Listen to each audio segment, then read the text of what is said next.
माँ का मकाम समझना है तो आपको ये समझना होगा कि माँ के पैरों में जन्नत है। जो हिदायत दी गई थी उसको देखकर ऐसा लग रहा है कि कुछ लंबा क्या हो सकता है। एशिया का पाकिस्तान क्रिकेट के लिए बेहतर है और एशियन क्रिकेट के लिए बेहतर है। मौलाना ने कहा मैं हट जाऊंगा, पीछे हट जाऊंगा, वजारतें छोड़ दूंगा। ये भी फरमाइशी खबरें चलवाई जा रही हैं। आज एक ऐसी रेमेडी मैं बता रहा हूँ जिससे बुखार भी खत्म होगा, खांसी भी खत्म होगी और साथ में जो गला खराब है वो भी ठीक होगा। छोटी सी उम्र में ही उम्र से ज़्यादा सीखा, हर एक सवाल का जवाब मुंह तोड़ दूंगा।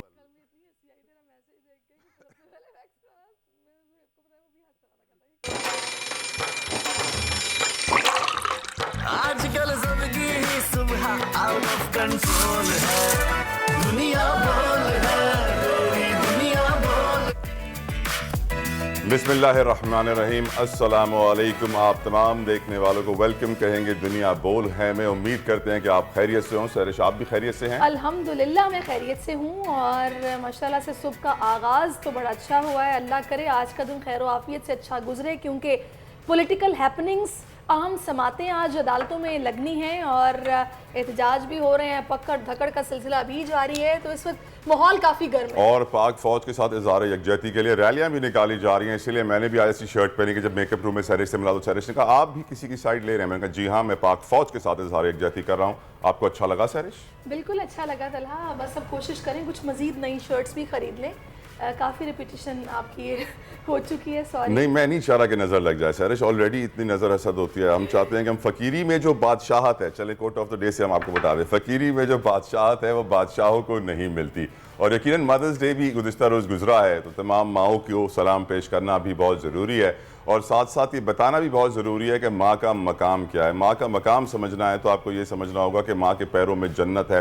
कब्र में से आप उठाए जाएंगे तो माँ के नाम से उठाए जाएंगे। नमाज अगर आप किसी के कहने पे तोड़ सकते हैं, किसी की आवाज़ पे, तो माँ के नाम पे तोड़ सकते हैं। तो माँ जिसकी नाराज़ हो, मेरे बुजुर्ग ने मुझे बताया सरिश, वेरी इंपॉर्टेंट, माँ जिसकी नाराज़ हो उस शख्स को क्या, उस शख्स के बुजुर्ग को देखना भी मत। एक होता है ना मुसाफिहा करना, हाथ मिलाना, लेकिन जिस बुजुर्ग ने अपने फ़कीर को ये नहीं सिखाया कि माँ का एहतराम और माँ की इज़्ज़त क्या है, वो बिल्कुल मैं कहता हूँ दुनिया में और आखिरत में दोनों जगहों पे फेल हो। बिल्कुल। और माँ तो जनाब उसका कोई अल्टरनेट ही नहीं है, कोई नेमुल बदल नहीं है। इंसान की जो पहली दरसगाह है वो माँ की गोद होती है और माँ वो है कि शफकत, खुलूस, एहसास, कुर्बानी, इन सब का जो दूसरा नाम है वो माँ है।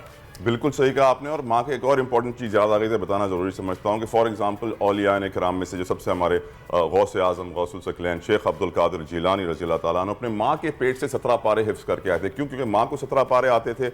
माँ कंटिन्यूसली तिलावत करती रहती थी, जिसकी वजह से बेटा आया दुनिया में तो 17 पारे उन्हें पहले से हिफ्ज़ थे। मदरसे गए तो उनको 17 याद थे, 18वें से शुरू किए। इवन जूस, यहूदी, जब उनकी औरतें प्रेग्नेंट होती हैं तो अपनी औरतों को कहते हैं कि आप मैथ्स के सम करना शुरू कर दें, क्योंकि उनके पास पैसा इतना होता है, वो चाहते हैं कि उनके जब बच्चे पैदा हों तो हिसाब किताब में बड़े अच्छे हों। तो माँ के पेट से ही बच्चे की परवरिश शुरू हो जाती। बिल्कुल, बड़ी खूबसूरत बात तला ने बताई है। और इसके साथ ही तला के साथ ऑन अ लाइटर नोट मेरा चलता रहता है, तो मैं इसलिए थोड़ी सी सुबह सुबह छेड़खानी करी थी, जरा माहौल अच्छा करने। चलें, आई एक्सेप्ट योर अपॉलॉजी। नजर डालते हैं टॉप स्टोरीज पर। बिल्कुल। गजब हुकूमत का अजब इक़दाम, हुकूमती सरपरस्ती में हुकूमती इत्तेहाद का सुप्रीम कोर्ट के बाहर धरना। 9 मई के वाक़यात की रिपोर्ट भी खान साहब के खिलाफ दर्ज। कप्तान आज लाहौर हाई कोर्ट में पेश होंगे। एक साल में आटा 100, दालें 170% महंगी। इदारा शुमारियात ने हुकूमत का कच्चा छट्टा खोल कर रख दिया। PDM दौर में महंगाई के सारे रिकॉर्ड टूट गए। नौजवान की जुबान में नौजवान सोच की तर्जुमानी, रैप के जरिए मुल्की हालात की तर्जुमानी। आज का नौजवान सारी सूरत हाल पर क्या सोचता है, उभरते हुए गुलकार अली अकबर सोमरो से आज आपकी मुलाकात होगी। और सलाहियत, महारत किसी की मोहताज नहीं। गुजरात के नौजवान ने साबित कर दिखाया। हमजा का 4 फीट चौड़ा और 6 फीट लंबा मिनी ट्रैक्टर इंजीनियरिंग में अपनी मिसाल आप है। बासलाहियत नौजवान से आज आपकी मुलाकात करवाएंगे। जैसा कि मैंने जिक्र किया कि आज पूरा दिन हैपनिंग से भरपूर है, तो हम लोग भी आपको गाहे बगाहे अपडेट करते रहेंगे बोल टेलीविजन पर। और ट्रेंड्स क्या रहे हैं, ट्विटर पर लोगों ने किन ख्यालात का इजहार किया है, वो भी आपको बताना बहुत ज़रूरी है। लेकिन इंटरनेट तो सही तरह चल ही नहीं रहा सरिश अभी तक। कब से बंदिश हुई है इंटरनेट की, लोग सही तरह पाकिस्तान में जी हाँ, पाकिस्तान में जो है वो इंटरनेट हम सही तरह यूज़ नहीं कर पा रहे हैं, सोशल प्लेटफॉर्म अभी तक सही तरह चल नहीं पा रहे हैं, which is अब आई really थिंक sad। वीपीएन से भी ठीक तरीके से नहीं चल रहा। VPN के एक्सपर्ट आप हैं, बिल्कुल मुझे उसके बारे में नहीं पता है, लेकिन आप कहती है तो मैं मान लेता हूँ। मैंने एक्चुअली सुना भी है लोगों से, ऐसा मैंने खुद ट्राई नहीं किया क्योंकि मैं बहुत मसरूफ़ थी। कल शायद आपको नहीं पता क्योंकि आप तो ज़ाहिर है घर में रेस्ट कर रहे थे, मैं काम कर रही थी। तो मदर्स डे के हवाले से जो ट्रेंड है वो काफ़ी उस पर देखा लोगों ने इज़हार ख्याल किया है। ये कामयाबियाँ, ये इज़्ज़त, ये नाम तुमसे है, ऐ मेरी माँ मेरा सारा मकाम तुमसे है। मदर्स डे टॉप ट्रेंड कर रहा है जिसमें माँ की अजमत और उसकी तकालीफ पर सलाम पेश किया जा रहा है। टॉप ट्रेंड में अब तक 5,92,000 से ज़ायद सारिफीन ट्वीट्स कर चुके हैं। यकीनन तमाम दुनिया भर की माओ को सलाम, जो भी हमें देख रही हैं इस वक्त मदर्स, उनको भी बहुत बहुत मुबारक हो ये दिन। लेकिन मेरी माँ हमेशा एक चीज़ कहती हैं सरिश, हर रोज़ मदर्स डे होता है, ये एक दिन मदर्स डे का क्या ड्रामा है? बिल्कुल, हर दिन माँ का दिन है, जाहिर है इसमें कोई शक ही नहीं है और हम ये बात करते रहते हैं। दूसरा जो ट्रेंड है वो है आइन बचाओ पाकिस्तान बचाओ।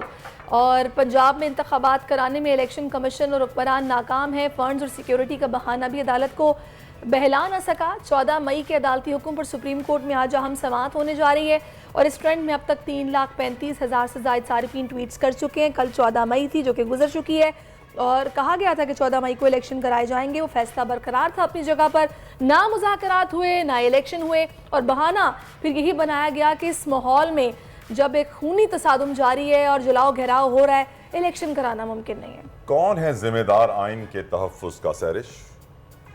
ऑब्वियसली हुक्मरान, रियासत पाकिस्तान, हमारे आइनी इदारे यकीनन उनको हिफाजत करने की जिम्मेदारी है उनके ऊपर। लेट्स सी अब क्या होता है, इलेक्शन कब होते हैं, अवाम को उनका हक कब मिलता है। और अगला जो ट्रेंड चल रहा है वो है मौलाना आ रहा है सरिश। मौलाना आ रहा है और आज ही आ रहा है और कोशिश की गई मौलाना को रोकने की, लेकिन आई डोंट थिंक सो कोई पेशरफ्त हो पाई है। मौलाना रुके हैं और आज वो पूरी मतलब पावर के साथ अपना ये धरना देने जा रहे हैं, प्रोटेस्ट किया जाएगा और ये ट्रेंड में शामिल है। बहुत सारे लोगों ने इस पर अपने इजहार ख्यालात किया है और देखते हैं अब आज क्या सूरत हाल बनती है। लेकिन आज कोर्ट्स में बहुत इंपॉर्टेंट डे है सरिश। बिल्कुल, इमरान खान की लाहौर हाई कोर्ट में समाअत है।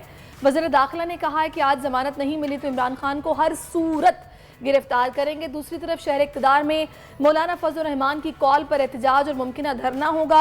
अदलिया मुखालिफ इस एहतजाज का मकसद क्या है? तो आज ये जो अहम समातें होने जा रही हैं वहाँ पर क्या सूरत हाल रहेगी, समात का आगाज़ कितने बजे होगा, क्योंकि अहम केस है इलेक्शन से मुतालिक। तो नीलम अरशद हमें ज्वाइन कर चुकी है, उनसे जानते हैं और पूछते हैं कि आज समातें कौन कौन सी हैं और स्पेसिफिकली ये जो इलेक्शन से मुतालिक केस की समात है इसका आगाज़ कितने बजे होगा। नीलम कहिएगा। बिल्कुल सरिश, आपको बताएं कि तकरीबन 12:30 बजे के करीब जो है वो इलेक्शन से मुतालिक जो दरख्वास्तें हैं उन पर समाअत शुरू हो जाएगी। आपको बताएं कि चीफ जस्टिस की सरबराही में बेंच जो है वो इन दरख्वास्तों पर समाअत करेगा। अहम समाअत होगी आज की, क्योंकि 14 मई के जो इलेक्शन से मुतालिक फैसले थे, मुज़ाकरात से मुतालिक चीज़ें थी, उससे मुतालिक आज अहम जो पेशरफ्त है वो मुतवक्की है। दूसरी तरफ सरिश, अगर पीडीएम के धरने की बात की जाए, एहतजाज की बात की जाए सुप्रीम कोर्ट ऑफ पाकिस्तान के बाहर, तो उसकी वजह से दीगर चीज़ें जो है मुतासर होने का खदशा भी है। अभी फिलहाल अगर रेड जोन की बात करें, सुप्रीम कोर्ट ऑफ पाकिस्तान के बाहर की बात की जाए, तो यहाँ पर जो कारकुनान हैं उनकी आमद तो नहीं, अलबत्ता सिक्योरिटी एहलकार जो है वो भारी मिकदार में यहाँ पर मौजूद है। आपको बताएं कि एफसी, रेंजर्स और पुलिस के साथ साथ आला एहलकार जो है वो मुख्तलिफ जगहों पर मौजूद है। और खुद भी अगर मैं आपको बताऊं तो रेड जोन से यहाँ सुप्रीम कोर्ट ऑफ पाकिस्तान आते हुए काफी सख्त जो चेकिंग है वो की जा रही है। सिर्फ और सिर्फ मुतल्लिका अफराद जो है उनको जाने की इजाजत दी जा रही है। दूसरी तरफ सुप्रीम कोर्ट ऑफ पाकिस्तान में अहम जो दरख्वास्तें उन पर समाअत भी होने जा रही है। और एक और चीज तहरीश यहाँ पे काबिल जिक्र होगी कि इस तमाम तर मामले से मुतालिक, धरने से मुतालिक सुप्रीम कोर्ट ऑफ पाकिस्तान में रजिस्ट्रार सुप्रीम कोर्ट की हिदायत पर एक सिक्योरिटी का इजलास बुलाया गया था। उसमें पुलिस के आला जो अफसरान थे उनकी तरफ से शिरकत नहीं की गई थी। तो ये भी एन मुमकिन है कि आज की समाअत के दौरान चीफ जस्टिस की तरफ से कोई हिदायत जो है दोबारा से जारी जो है वो भी हो सकते हैं इस तमाम तर मामले पर, क्योंकि खदशा जाहिर किया जा रहा है कि जो पीडीएम के कारकुनान जो है मुख्तलिफ जगहों से इस वक्त रेड जोन की तरफ पेशकदमी कर रहे हैं, पहुंचने के लिए यहाँ पर आ रहे हैं। तो खदशा ये भी जाहिर किया जा रहा है कि 1977 वाली जो तहरीक वो तो नहीं शुरू होनी जा रही, 1997 वाली, और उससे मुतालिक ये भी खदशात जो है वो जाहिर किए जा रहे हैं सुप्रीम कोर्ट ऑफ पाकिस्तान की तरफ से कि किसी किस्म का जो कारकुनान की तरफ से धावा बोलना या हमला करना है सुप्रीम कोर्ट ऑफ पाकिस्तान पर, वैसी जो सूरत हाल है वो पैदा ना हो। लेकिन इस वक्त की जो सूरत हाल है, अब तक के जो मनाजिर है यहाँ पर देखते हुए ऐसा लग रहा है कि सिक्योरिटी जो है वो काफी सख्त है। दूसरी तरफ दफा 144 के नाफिज अब देखना ये होगा कि विफाकी हुकूमत जो है वो PDM के खिलाफ, क्योंकि खुद भी वो हुकूमत में है, तो अपने ही लोगों के खिलाफ क्रैकडाउन करते हैं कि नहीं करते। गो कि अगर अपोजिशन जमातों की बात की जाए तो उनकी तरफ से जब भी कोई एहतजाज, धरना या 2-4 लोग अगर एक जगह पे इकट्ठे हो जाएं तो वहां पर पकड़ धकड़ शुरू हो जाती है। लेकिन यहाँ पर ये चीज देखनी होगी कि PDM खुद आया अपने ही लोगों के खिलाफ ऐसा कोई क्रैकडाउन करती है, लोगों को गिरफ्तार करती है। मालूम पड़ जाएगा नीलम थोड़ी देर में कि हाथी के दांत खाने के और दिखाने के, और यकीनन आप सही कह रही हैं कि बराबरी का सलूक होना चाहिए तमाम पार्टीज के साथ, लेकिन कुछ देर में मालूम पड़ जाएगा दूध का दूध पानी का पानी हो जाएगा। अब्दुल रहमान मौजूद है लाहौर हाई कोर्ट में। आज कोर्ट में बहुत इंपॉर्टेंट केसेस हैं, बताया जा रहा है कि चांसेस हैं कि इमरान खान साहब वहाँ पेश होंगे। अब्दुल रहमान, क्या इत्तलात हैं आपके पास, क्या डिटेल्स हैं? जी बिल्कुल, पाकिस्तान तहरीक इंसाफ के सरबराह इमरान खान के खिलाफ 9 मई और उसके बाद दर्ज मुकदमात में गिरफ्तारी के खिलाफ दरख्वास्त की आज समाअत होने का इम्कान है, और अगर आज समाअत हुई तो इमरान खान जो है मुमकिन तौर पर अदालत में पेश भी होंगे। इमरान खान ने अपने वकील बैरिस्टर सलमान सफदर के तवज्जुह से आईनी पिटीशन दायर कर रखी है, जिसमें वफाकी हुकूमत IG पंजाब को फरीक बनाया गया है।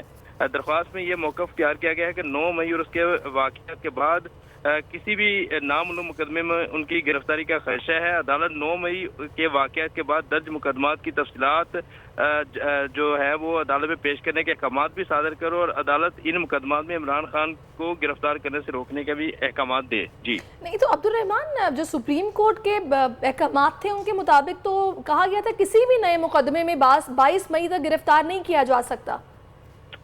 जी, चूँकि इमरान खान साहब को जो है वो इस हवाले से कोई तफसीलात नहीं है कि 9 मई या उसके बाद कोई मुकदमा उनके खिलाफ दर्ज किया गया, तो इन मुकदमात की तफसीलात के लिए जो है वो दरख्वास्त दायर की गई है। चूँकि जो पुलिस किसी भी नया मुकदमा दर्ज करने के बाद जो है वो इमरान खान को गिरफ्तार कर सकती है कानून के मुताबिक, तो इसीलिए इमरान खान ने पेशबंदी करते हुए ये आईनी पिटीशन दायर की है, और अभी इस आईनी पिटीशन की समाअत के लिए मुकर्रर नहीं हुई है, और अगर आज ये दरख्वास्त समाअत के लिए मुकर्रर होती है तो मुमकिन तौर पर इमरान खान जो है लाहौर हाई कोर्ट में पेश होंगे। जी राइट, से ये बताइएगा कि अभी नीलम से बात हो रही थी तो कह रही थी कि इस्लामाबाद में सिक्योरिटी, पूरे शहर में सिक्योरिटी के सख्त इंतजाम हैं, वहाँ तो धरना भी है और बड़ी हियरिंग भी है सुप्रीम कोर्ट में।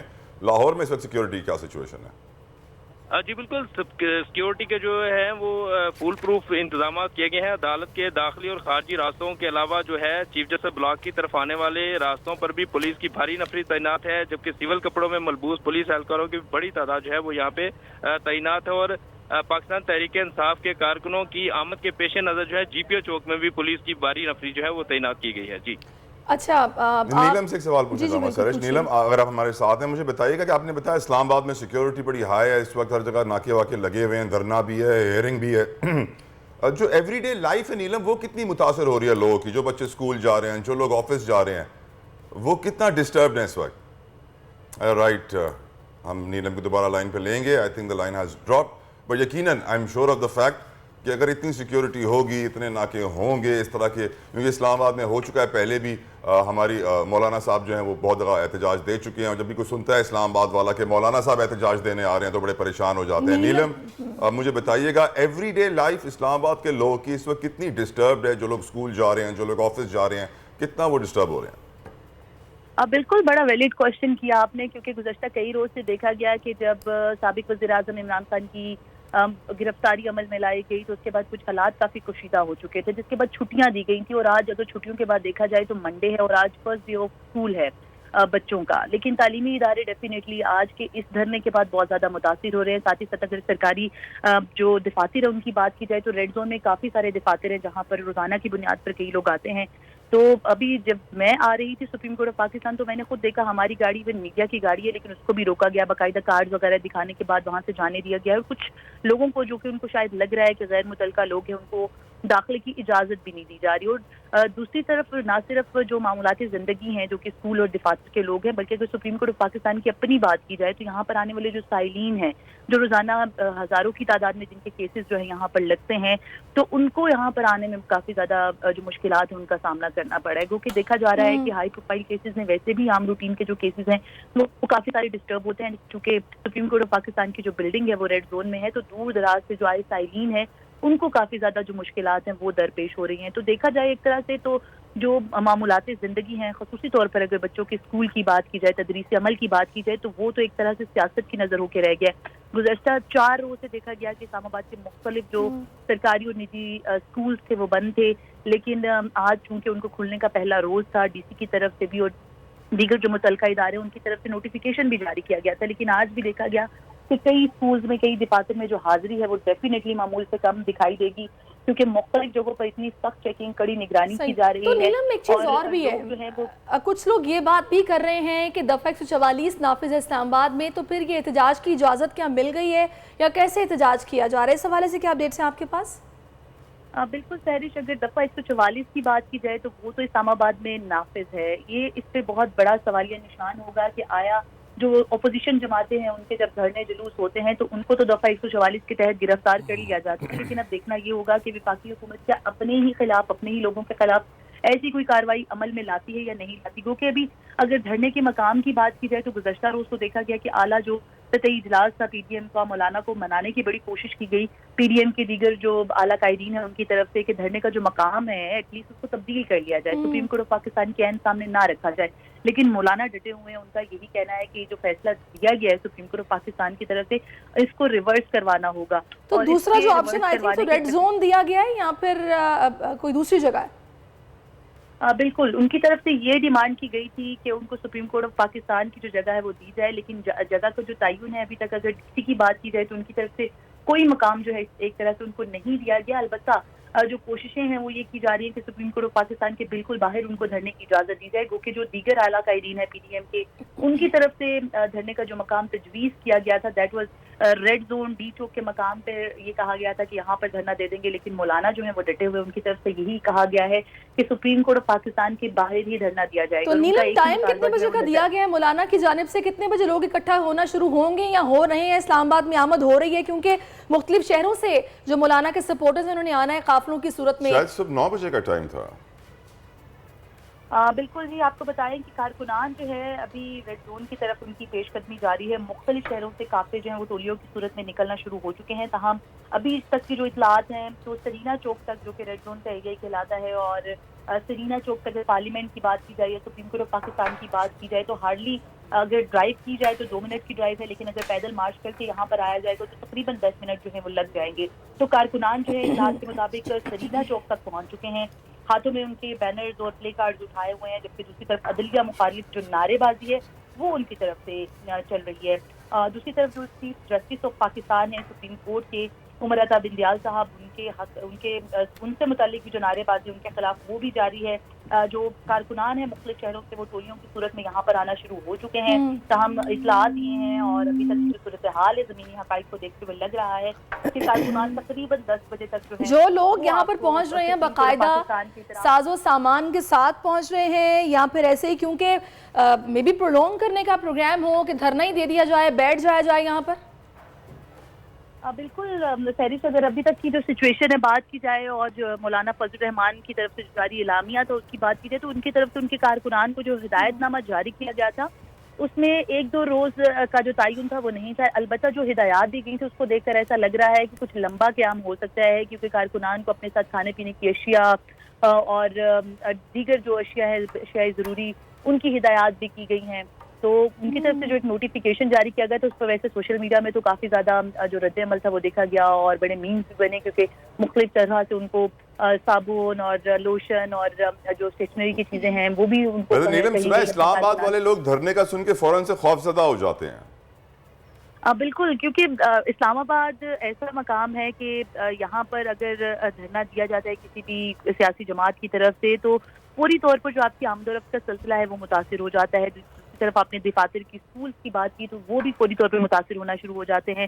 तो यूजुअली यही होता है, लेकिन अभी देखना ये होगा कि ये जो धरना है क्या ये धरना रहेगा या एहतजाज रहेगा या ये धरने की सूरत इख्तियार करके काफ़ी दिन पर मुनहसर हो जाएगा, क्योंकि इस्लामाबाद ही वो वाहिद मकाम है जहाँ पर हमने देखा कि जो पाकिस्तान तहरीक इंसाफ अगर उसके तारीख़ी धरने की बात की जाए तो 126 रोज़ का जो धरना था वो दिया गया था। अब देखना ये होगा कि मौलाना फजल रहमान जो है वो एक दिन के एहतजाज के लिए आते हैं या इनका जो एहतजाज है वो धरने की सूरत इख्तियार कर लेगा। नीलम, आप इस पूरी सिचुएशन पे माशाल्लाह से बड़ा अच्छा रिपोर्टिंग करती रहती हैं सुप्रीम कोर्ट से। आपके एक्सपीरियंस में कितने चांसेस हैं कि आज इलेक्शन की डेट का ऐलान किया जाए? देखिए, बहैसियत एक कोर्ट रिपोर्टर मुझे ऐसा कतई नहीं लग रहा कि किसी भी तरह से किसी जो तारीख से मुतालिक, इलेक्शन की तारीख से मुतालिक कोई ऐलान जो है वो मुतवक्किल है, क्योंकि अगर इलेक्शन की बात की जाए, इलेक्शन कमीशन की बात की जाए, तो उनकी तरफ से बिल्कुल जिसे कहते हैं कि कोल्ड एटमॉस्फेयर जो है वो अभी तक नजर आ रहा है। पहले देखा गया कि सुप्रीम कोर्ट ऑफ पाकिस्तान के ऑर्डर्स के बाद कुछ हलचल नजर आई इलेक्शन कमीशन के पास, और काफी ज्यादा जो इलेक्शन से मुतालिक तैयारियां थी वो भी अमल में लाई गई थी। लेकिन पर सुप्रीम कोर्ट के ऑर्डर को इग्नोर भी किया गया 14 तारीख के। बिल्कुल, इस बात पर अभी फैसला होना बाकी है कि आया सुप्रीम कोर्ट ऑफ पाकिस्तान इससे मुतालिक क्या ऑर्डर्स देती है, क्या किसी मुतल्लिका इदारे के खिलाफ तौहीन अदालत की कार्रवाई जो है वो अमल में लाती है या नहीं, क्योंकि 90 रोज के अंदर पहले इलेक्शन होना था, वो नहीं हुआ, तो सुप्रीम कोर्ट ऑफ पाकिस्तान की तरफ से एक डेडलाइन दी गई। सही, अब्दुल रहमान, ठीक है, आप नीलम हमारे साथ भी, अब्दुल रहमान आप हमारे साथ मौजूद हैं? अब्दुल रहमान से हम भी फिर से रब्ता करने की कोशिश करेंगे, क्योंकि ज़मान पाक भी काफ़ी अहमियत का इस वक्त हामिल है। खान साहब वहाँ पर मौजूद हैं और कुछ खबरें ऐसी भी हैं गर्दिश में, खान साहब ने बल्कि खुद ही ये अपने सोशल मीडिया। अब्दुल रहमान, जी अब्दुल रहमान आप हमारे साथ हैं? जी जी आगे। कुछ ऐसी खबरें भी गर्दिश में, जो कल खान साहब का एक बयान सामने आया कि बुशरा बीबी को गिरफ्तार करने की कोशिश की जाएगी, उनको आए थे उनको उठाने के लिए, वो वीडियो वायरल हुई थी सोशल बिल्कुल, मीडिया और ये भी कहा जा रहा है कि आगे इन दिनों में भी फिर से कोशिश हो सकती है। उनके वो भी ट्रस्टी हैं इस सारे मामले में, इस यूनिवर्सिटी वाले। तो लाहौर में क्या सूरत हाल है? फिर एक तरफ पकड़ दकड़ भी हो रही है मुसलसल, वो रहनुमा जो छुपे हुए थे उनको गिरफ्तार करने के लिए छापे मारे जा रहे हैं। तो ओवरऑल सिनेरियो क्या है लाहौर में? पीटीआई की लीडरशिप इस वक्त असीर है सिवाय खान साहब के। पाकिस्तान तहरीक इंसाफ के रहनुमा इमरान खान का एक ट्वीट जो है वो आज सामने आया है, जिसमें उन्होंने ये जो है वो खदशे का इजहार किया है कि बुशरा बीबी को भी गिरफ्तार किया जा सकता है, और ये उन्होंने बात ट्वीट में की है। दूसरी तरफ आज जो है वो ओरिया मकबूल जान और इसके अलावा जो पाकिस्तान तहरीक इंसाफ के जो दीगर रहनुमा हैं, उनकी हफ्ते बेजा में जो उनको गिरफ्तार किया गया है 3 MPO के तहत। उस हवाले से मुतअद्दिद जो दरखास्तें, दर्जनों दरखास्तें जो है लाहौर हाई कोर्ट में आज ज़ेर समाअत आएंगी, जिनमें जो इनकी MPA जो है खवातीन MNA जो है आलिया हमजा, उनकी बाजियाबी के लिए भी दायर दरखास्त की समाअत जो है वो आज अब से कुछ देर बाद होगी। इसी तरह जो है उस्मान डार ने अपने गिरफ्तारी को जो है वो चैलेंज किया है, और इसके अलावा मुतअद्दिद जो पाकिस्तान तहरीक इंसाफ के जो कारकुन हैं, जो रहनुमा हैं, जो साबिक MPA या टिकट होल्डर्स हैं, उन्होंने भी अपने 3 MPO के तहत जो है बाजियाबी के लिए और गिरफ्तारियों के खिलाफ जो है दरखास्तें दर्ज कर रखी है, जिनमें अदालत जो है आज इन केसेस की समाअत भी करेंगी। दूसरी तरफ जो है पाकिस्तान तहरीक इंसाफ के कारकुन जो है वो बड़े पुरजोश हैं, और आज इम्कान है कि सुप्रीम कोर्ट लाहौर रजिस्ट्री के बाहर भी वकला जो है वो मौजूद होंगे। अच्छा, मैंने अब्दुल रहमान कुछ ऐसी वीडियोस भी देखी हैं जिनमें जिन लोगों को 3 MPO के तहत गिरफ्तार किया जा रहा है, उनकी बाकायदा वीडियोस भी चलाई जा रही हैं कि मैंने ये किया था, मैं PTI का सपोर्टर हूँ और मुझे शर्मिंदगी है, एतराफी बयान। ऐसा भी हो रहा है कि बाकायदा वीडियोस बनाई जा रही हैं सभी की? जी देखिए, जो तो कारकुन गिरफ्तार हुए हैं और उनमें से ज्यादातर ने अपनी गिरफ्तारियों को अदालत में चैलेंज किया है, ताहम जो कुछ वीडियो सामने आई हैं, मगर अभी तक पाकिस्तान तहरीक इंसाफ की मरकजी क़यादत या सूबाई क़यादत की तरफ से इस तरह का कोई मौक़िफ़ सामने नहीं आया है कि ये जो वीडियोस हैं वो उनके अपने कारकुनों की हैं या पुलिस के दबाव पर उन्होंने ये बयानात दिए हैं।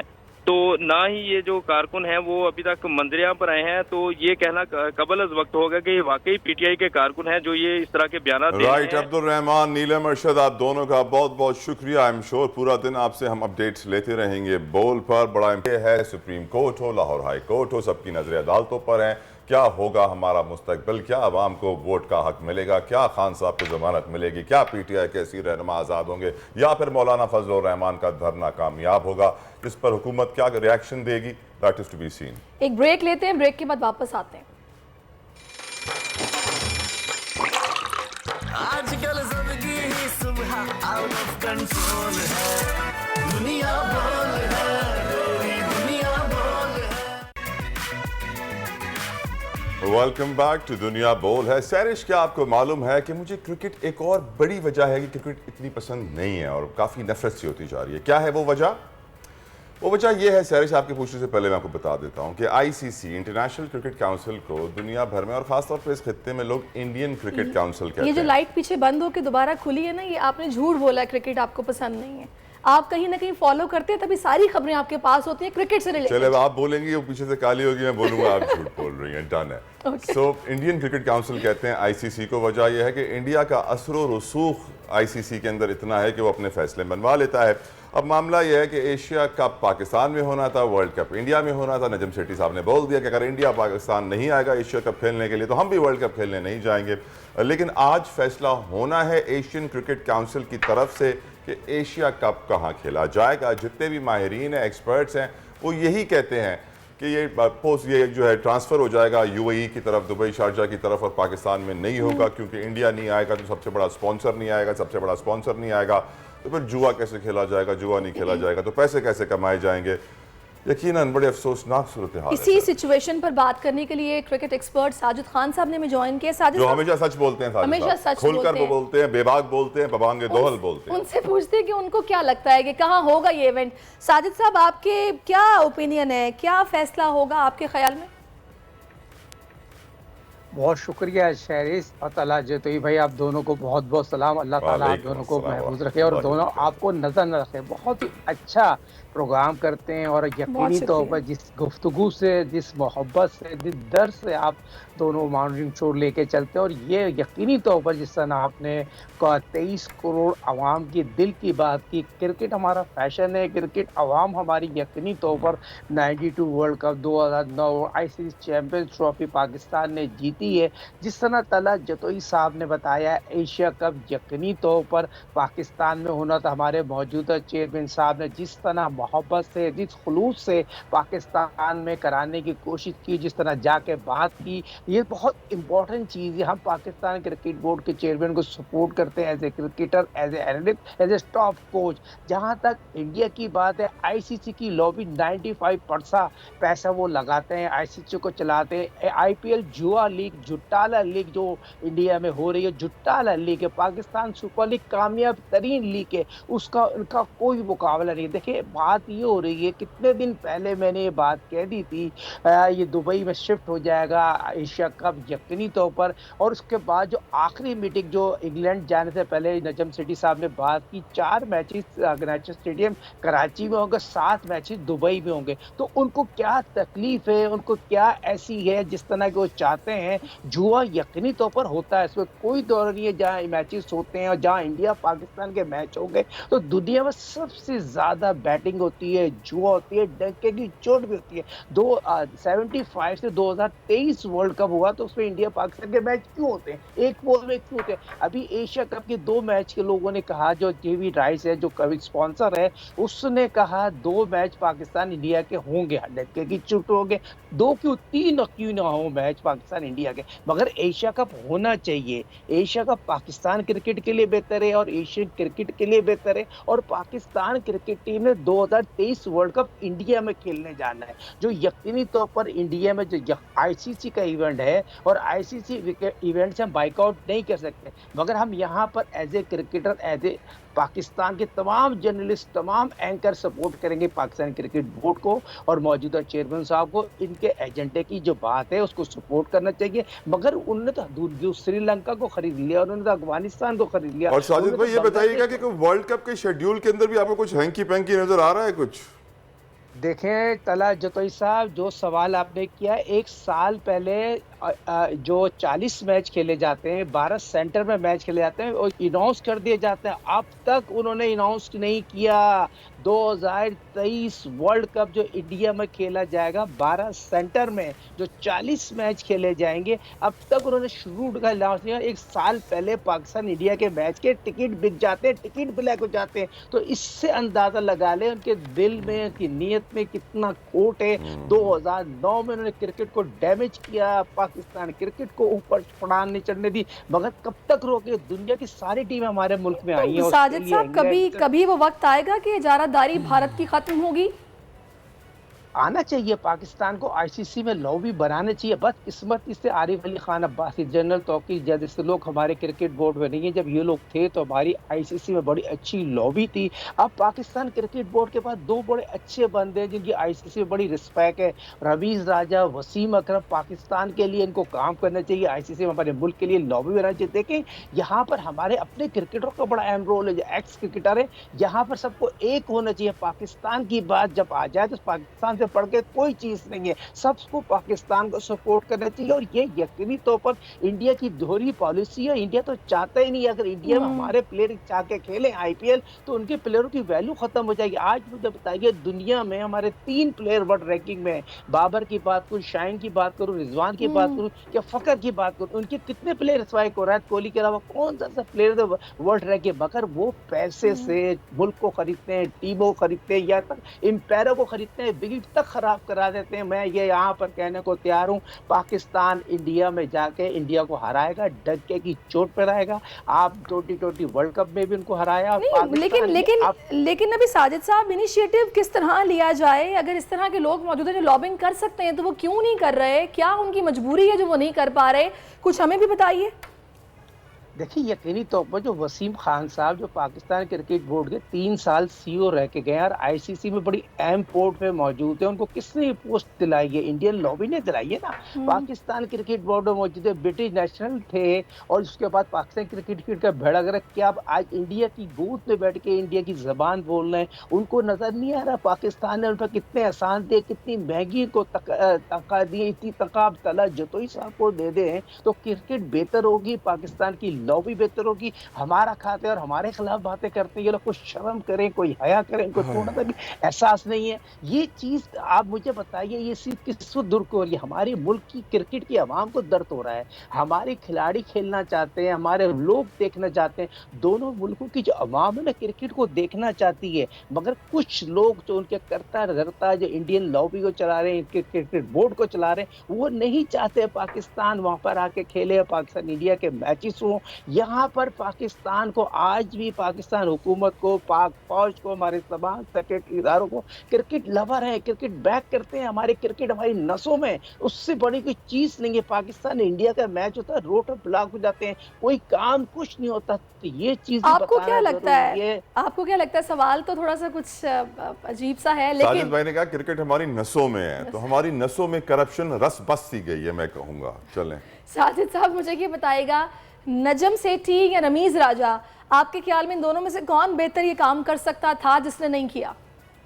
रमीज राजा ज़्यादा बेहतर काम कर सकते थे। उन्होंने पाकिस्तान में तमाम टीमों को लेके आए, इसमें कोई दो राय नहीं है। आप ऑस्ट्रेलिया, इंग्लैंड, न्यूजीलैंड, तमाम पाकिस्तान में टीमें आई हैं। उन्होंने पाकिस्तान में आके एक दिन नहीं, महीनों रहे हैं और पाकिस्तान की मेहमान नवाजी हमारी सेक्रेटरी अदारों ने जिस तरह उनको सिक्योरिटी दी, इसकी मिसाल पूरी दुनिया में हमारे इमेज बहुत पॉजिटिव गया। दुनिया में इस तरह जाना बहुत खुशाइन बात है। आज भी मैं डंके की चोट पे कह सकता हूँ, एशिया कप पूरा पूरा कराची हो सकता है। कराची की मेहमान नवाजी इतनी अच्छी है। नेशनल स्टेडियम कराची में 2008 में एशिया कप खेला गया था और 8 में श्रीलंका ने इंडिया को हराया था। इंडिया खेलने से बाहर था, इंडिया पाकिस्तान से खेलना ही नहीं चाहता क्योंकि पाकिस्तान अब बहुत आगे चले गया क्रिकेट में। मगर वही बात है, हमें अपने लोगों को आगे आना चाहिए, आईसीसी में लॉबी बनानी चाहिए और अल्हम्दुलिल्लाह अभी भी हम पाकिस्तान क्रिकेट में मौजूदा चेयरमैन को सपोर्ट करेंगे। उनका प्लान बहुत अच्छा है। 4 मैच अगर पूरे टीम चार्टर तैयार थे, कराची में आती है, 4 मैच खेल लेती हैं, 7 मैच दुबई शारजा में खेल लेते हैं, क्या बुराई है? कोई अच्छाई है ना। चलिए, उम्मीद अच्छी रखते हैं, अल्लाह ताला बेहतर करे। बिल्कुल, इंशाल्लाह बेहतरी आएगी और ये इजारादारी भी खत्म होगी, हमारी लॉबी बनेगी। हमारे क्रिकेटर्स अच्छा परफॉर्म कर रहे हैं, उनको खेलने का शौक भी है। उम्मीद करते हैं मैनेजमेंट भी कुछ होश के नाखून लेगी और इंशाल्लाह हमारे ज़र मुबादला के ज़खायर जब 600 अरब पे जाएंगे ना साजिद भाई, तो हम भी आईसीसी को खरीद के दिखाएंगे। बहुत शुक्रिया। तलबा एक बात और, तलबा एक ऐड करने जल्दी। देखिए, बहुत इम्पोर्टेंट हो रहा है अभी ये जो गेम शुरू हुए हैं, इसमें स्पोकर का बाइकआउट कर दिया। जैसे तला भाई आप करें, जो कोयटा में गेम शुरू हो गए, स्पोकर एक हमारा बहुत ही बड़ा कौमी खेल है। वर्ल्ड चैंपियन रहे हैं स्नूकर में हम, तो बहुत बड़ी जाती है। स्पोकर को ऐड करना जरूरी है इस पॉइंट के तलत से, क्योंकि आप जैसे जर्नलिस्ट, आप जैसे टॉप होस्ट यहाँ बैठे हुए हैं, तो स्मोकर का होना बहुत ज़रूरी है। यकीनन यकीनन। अब मुझे याद है जहांगीर जानशेर का दौर, हर साल स्कॉश का वर्ल्ड कप हमारा होता था, हॉकी का वर्ल्ड कप हम देख रहे होते थे, सब चला गया हमारे हाथ से। In the name of cricket, in the love of cricket. Sajid Khan साहब, thank you so very much for giving us your time. हमेशा बेबाक सच बोलते हैं, हक का, अल्लाह ताला आपको ऐसे ही हक का साथ देने वाला रखे। लेकिन मैं दुआ करता हूँ कि पाकिस्तान में सिर्फ क्रिकेट ना हो, और भी खेल हो, हमारा कौमी खेल हो, सबको पैसा मिले, सबको स्पॉन्सर मिले, सबको सपोर्ट मिले। सारा पैसा अगर क्रिकेट ले जाएगा और क्रिकेट के अंदर ये पॉलिटिक्स हो रही होगी पाकिस्तान इंडिया वाली, आईसीसी वाली, एशियन क्रिकेट काउंसिल वाली, फ़ायदा क्या? बिल्कुल आपने ठीक कहा। तो तला क्या ख्याल है, अब क्रिकेट पर तो आपने जो आप कहते हैं बार बार हाईलाइट करते हैं जिस मसले को, वो आपने बिल्कुल किया है और करना चाह रहे हैं। बिल्कुल मैं चाह रहा हूँ और ये प्लीज़ दूसरे खेलों का नाम लो, किक बॉक्सिंग भी लो, बॉक्सिंग भी लो, फुटबॉल भी लो, साइकिलिंग भी लो, स्विमिंग भी लो, ओलंपिक्स का नाम लो। हमारे जेवलिन थ्रोअर्स गोल्ड मेडल लेकर आ रहे हैं, लेकिन हम है कि क्रिकेट में नहीं छड़ांगा, मैं नहीं छड़ांगा। अच्छा जी, ओके, आगे बढ़ते हैं, इस्लामाबाद का रुख करते हैं। हम जानते हैं आज धरना हो रहा है, पीडीएम का धरना हो रहा है, मौलाना साहब की कॉल है, बड़ी तादाद में लोग पहुंच रहे हैं, सिक्योरिटी हाई अलर्ट है। एडी खान हमारे नुमाइंदे मौजूद हैं। एडी खान, बताइए इस्लामाबाद में इस वक्त कैसी गहमा गहमी है, क्या हो रहा है? और सुनने में ये आ रहा है एडी खान के थपकी से प्यार देकर कहा जा रहा है कि जाएं जाएं आप एहतजाज में शिरकत करें, बैठिए, को पानी वानी मंगवाएं आपके लिए। जी बिल्कुल सैरश, ऐसा ही कुछ देखने में नज़र आ रहा है। मैं इस वक्त सरीना चौक में मौजूद हूँ, पुलिस भी मौजूद है, एफसी भी मौजूद है और पीडीएम के कारकुन भी पहुँच चुके हैं। नारेबाजी की जा रही है सरीना चौक के अंदर, और ये वो इलाका है जो रेड जोन डिक्लेयर किया गया था वफाकी हुकूमत की जानिब से। इधर से 0 पॉइंट तक जो है वो रेड जोन की तोसी की गई थी। पहले रेड जोन, ये चेक पोस्ट मेरे बैग पे आप देख रही हैं, इस जगह तक रेड जोन था, लेकिन पीटीआई के धरनों की वजह, एहतजाज की वजह से रेड जोन का दायरा कार 0 पॉइंट तक बढ़ा दिया गया था। लेकिन आज देखने में नज़र आ रहा है ना रेड जोन की खिलाफ वर्जी पर पुलिस एक्शन में आ रही है और ना ही किसी को रोका जा रहा है कि आप अदलिया मुखालिफ नारेबाजी क्यों कर रहे हैं, और ना ही कोई आंसू गैस की शेलिंग जो हमने 2 दिन पहले G13 में देखी कि पीटीआई के कारकुन जो G13 में इमरान खान की रिहाई के बाद उनसे इज़हार यकजहती के लिए उधर रुकना चाह रहे थे, उन पर अंधाधुंध आंसू गैस की शेलिंग की गई और शाम तक आंसू गैस की शेलिंग जारी रही। अब जो कारकुन आ रहे हैं अंदर रेड जोन की तरफ, सुप्रीम कोर्ट की तरफ जाने की कोशिश कर रहे हैं, उनको बड़े प्यार से इस्लामाबाद की पुलिस धमकियाँ देकर वापस क़यादत का इंतज़ार करने का कह रही है। ये सूरत हाल जमहूरियत में पीटीआई में हमें कहीं भी नज़र नहीं आई। वो भी पुरअमन तौर पर G13 चौक में खड़े अपने लीडर का इंतज़ार कर रहे थे कि उनकी रिहाई होगी, हम उनका इस्तकबाल करेंगे। यही कुछ हमने पुलिस लाइन में देखा जब इमरान खान गिरफ्तार हुआ, तो कारकुन वहाँ पर तो एडी खान, मौलाना की आमद कब तक मुतवक्की है? कोई आज वो अहम ऐलान भी करेंगे, खिताब भी करेंगे, और क्या इरादा लग रहा है आपको इनको देख के, रुकने का है या आज चले जाएंगे? जी बिल्कुल, जो रात को इनकी वफाकी दारुल हुकूमत राना सनाउल्लाह जो वज़ीर दाखिला हैं और उनके साथ वज़ीर ख़जाना जो थे, हुकूमत के जो रहनुमा थे, उन्होंने मौलाना फजलुर रहमान की रिहाइशगाह पर उनसे मुलाकात भी की। सुप्रीम कोर्ट के बाहर धरना देने की बजाय डी चौक में धरना देने की बात की। अभी तक ये धरने की बातें भी साथ चल रही हैं और सुप्रीम कोर्ट के बाहर जाकर शारह दस्तूर पर धरना देने की बातें चल रही हैं। लेकिन फ़िलहाल कल रात को जो राना सनाउल्लाह ने प्रेस कॉन्फ्रेंस करते हुए बताया कि अभी ये वाज़ह नहीं है, हम सुबह इस पर वाज़ह मौक़िफ़ देंगे कि ये धरना या एहतजाज डी चौक में होगा या सुप्रीम कोर्ट के बाहर अभी होगा। जो कारकुनान इकट्ठे हो रहे हैं वो सुप्रीम कोर्ट के बाहर इकट्ठे हो रहे हैं या डी चौक पर? ये इधर से सैरिश तकरीबन 1 से 1.5 किलोमीटर का फासला है सुप्रीम कोर्ट से सरीना चौक का, जहां पर अभी ये कारकुन इकट्ठे हो रहे हैं। JUIF के भी कारकुन बड़ी तादाद में इकट्ठे हो गए हैं और उनके साथ साथ नून लीग के कारकुन भी सरीना चौक में इकट्ठे हो रहे हैं। PDM ने मिक्स ये एहतजाज की कॉल दी हुई है, जिसमें PP के कारकुन भी होंगे, साथ JUIF के भी होंगे, नून लीग के भी होंगे। अभी से कारकुन आना शुरू हो गए हैं, लेकिन अभी जो क़यादत है JUIF की तरफ से, नून लीग की तरफ से या PP की तरफ से, वो इस चौक में क़यादत नज़र नहीं आई। कहा यही जा रहा है कि सेकंड टाइम तक ये क़यादत जो है मरीम नवाज़ भी इस्लामाबाद में है, वो भी क़यादत करेंगी। उसके साथ साथ PP ने भी ऐलान किया हुआ है कि वो भी अपने काफ़िले लेकर पहुँचेंगे। IOFA के तर्जमान के मुताबिक पाकिस्तान भर से उनके काफ़िले चले हुए हैं। जो दूर दराज के इलाकों से हैं वो रात से ही चल पड़े थे। हरीपुर, एबटाबाद जो करीबी इलाके हैं इनके तो एडी खान, यानी मैं आपकी गुफ्तगू सुनने के बाद ये सोचने पर मजबूर हूँ कि हुकूमत पाकिस्तान रियासत पाकिस्तान के खिलाफ एहतजाज कर रही है। बिल्कुल ऐसा ही है जतोई साहब कि दोनों तरफ इनका अपना ही मामला है। इसी वजह से तो जिस तरह मैंने आपको वीडियो भी भेजी, आपने देखी भी होगी, और जो रवैया हमें नज़र भी आ रहा है, और रेड जोन, उसकी खिलाफ वर्जी और इस्लामाबाद इंतज़ामिया कहीं कोई एक्शन नज़र ना आना, हुकूमत ही हुकूमत के ख़िलाफ़ एहतजाज कर रही है। लेकिन देखने में जो नज़र आ रहा है, जो नारेबाजी सुनने में नज़र आ रही है, वो तो सिर्फ और सिर्फ सुप्रीम कोर्ट और चीफ जस्टिस के खिलाफ ये कुछ हमें देखने में नज़र आ रहा है। उन्हीं के खिलाफ ये पूरा एहतजाज नज़र आ रहा है और एहतजाज उन्हीं के खिलाफ ही कारकुन नारेबाजी कर रहे हैं। जाहिर है हुक्मरान जमात का ही एहतजाज है, PDM में वो शामिल है और इसीलिए जितने भी मुजाहिरीन हैं उनको रोका नहीं जा रहा और बड़े आराम से एहतजाज करने की एडी खान से हम दोबारा अपडेट लेंगे हेडलाइंस के बाद। बिल्कुल, एक ब्रेक लेते हैं, ब्रेक के बाद वापस आते हैं। आजकल जिंदगी ही सुबह आउट ऑफ कंट्रोल है, दुनिया बोल है, पूरी दुनिया बोल है।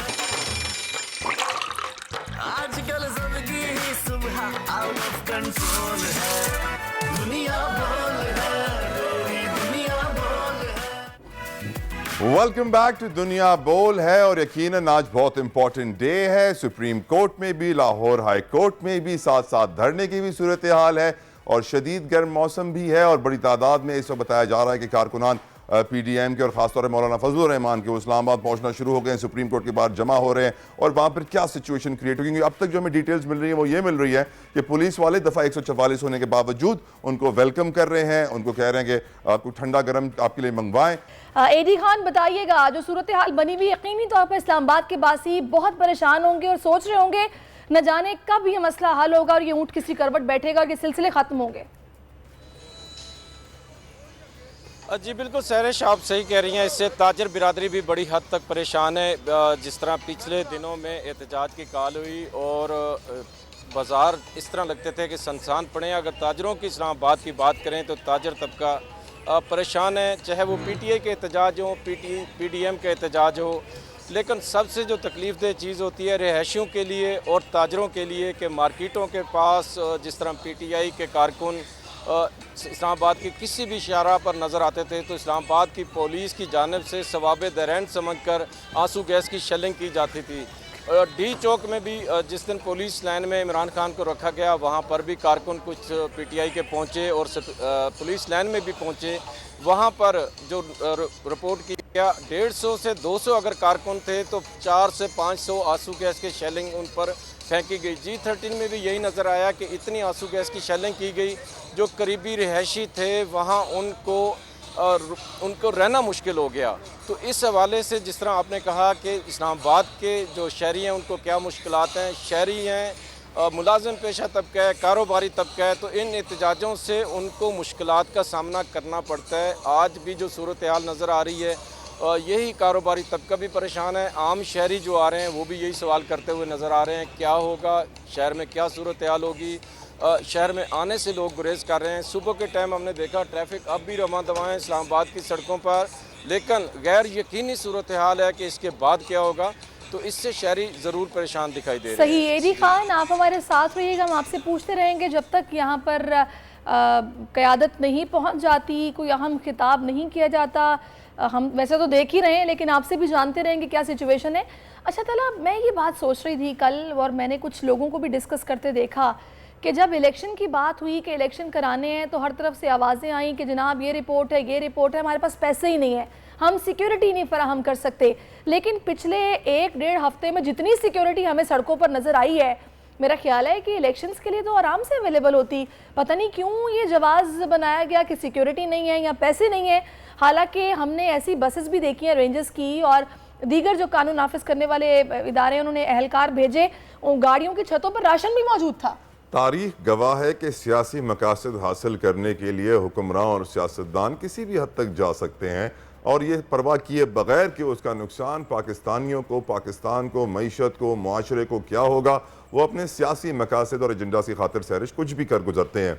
जैसे कि इस वक्त हम देख रहे हैं कि जो लोग धरना देने के लिए आ रहे हैं उन्होंने मुस्लिम लीग नून के भी झंडे पकड़े हुए हैं, JUI के भी झंडे पकड़े हुए हैं। इससे वाज़ेह हो जाता है कि एक मिलकर हुकूमत पाकिस्तान PDM की जमातें एहतजाज कर रही हैं रियासत के खिलाफ। बिल्कुल। और इस वक्त मुनीर बाजवा भी हमें ज्वाइन कर चुके हैं लाहौर से, और समी इब्राहिम साहब भी इस वक्त हमारे साथ हैं। समी साहब, आप ये सिचुएशन किस तरह देख रहे हैं? मैं और तलहा यही डिस्कस कर रहे हैं कि इस्लामाबाद के शहरी कितने परेशान होंगे। आप भी इस्लामाबाद में हैं। और सर, क्या हुकूमत पाकिस्तान रियासत पाकिस्तान के खिलाफ एहतजाज कर रही है? मैं आपको बताऊं सबसे पहले कि यहाँ जो पहुँचना है वो एक कोई इतना आसान काम नहीं है। अगर आपके पास अगर कोई ऐसा है कोई निशान जिससे पता लग सके कि आप मुजाहरे में शिरकत के लिए जा रहे हैं, तो आपको फौरी तौर पर अंदर जाने की इजाज़त मिल जाएगी। लेकिन अदरवाइज़ लंबी कतारें हैं, 3-4 जगहों पर दरवाजे लगे हुए हैं जो एंट्री पॉइंट्स हैं रेड जोन के, लेकिन वो एक खोलते हैं, घंटे के बाद दूसरा खोल देते हैं, पहला बंद कर देते हैं, फिर दूसरे 2 खोल देते हैं, पहले 2 बंद कर देते हैं, और लोग जो हैं वो चक्कर लगा रहे हैं। लंबी लंबी लाइंस हैं। और मैं इसको कन्फेस करूंगा कि मैं जो लाइन थी उसके जो मुतवाज़ी यानी जो सामने आने वाली जो ट्रैफिक थी उसकी लाइन में से मैं आया हूं, और मैं शुक्रगुजार हूं लोगों का। आप यकीन करें, जो गाड़ियां भी आईं, हम गलत लेन में थे लेकिन उन्होंने हमें रास्ता दिया, साथ में विक्ट्री का निशान भी बनाया और हमें रास्ता भी दिया। हम उनसे माफ़िया मांगते रहे लेकिन वो मुस्कुरा रहे थे। तो इससे मैं आपको सेंटिमेंट बता रहा हूँ कि आज लोगों का इस्लामाबाद में सेंटिमेंट क्या है। अगर कोई ये समझता है कि वो तहरीक इंसाफ को दहशतगर्द तंजीम बनाना चाहता है, तहरीक इंसाफ को कोई ऐसी जमात बनाना चाहता है कि जिसमें कानून की अमलदारी जिस पर वो बिलीव नहीं करती, तो मैं जो अभी देख के आया हूँ 100% ठुस है ये बात। कोई इसको मानने के लिए तैयार नहीं है। सब ने हमें पहचाना, रास्ता दिया, विक्ट्री का निशान बनाया और मुस्कुराए। मैं आपको बताऊं तो एक तो पहला ये फीडबैक। अच्छा, मैं मरियम से भी पूछ लेता हूं क्योंकि ये अभी पहुंची हैं, बड़ी देर से घर से निकली हुई थी और परेशान भी थी because she wanted to get here. इन्होंने 9 बजे पहुंचना था। मरियम, आपके साथ क्या बीती? समी साहब, रास्ते में आते हुए शुक्र है मेरे पास कार्ड था, अदरवाइज़ लोग तो जानते हैं कि हम मीडिया के, लेकिन फिर भी आज थोड़ी जो सिक्योरिटी है काफ़ी सख्त की हुई है, हाई अलर्ट की हुई है जगह जगह पर।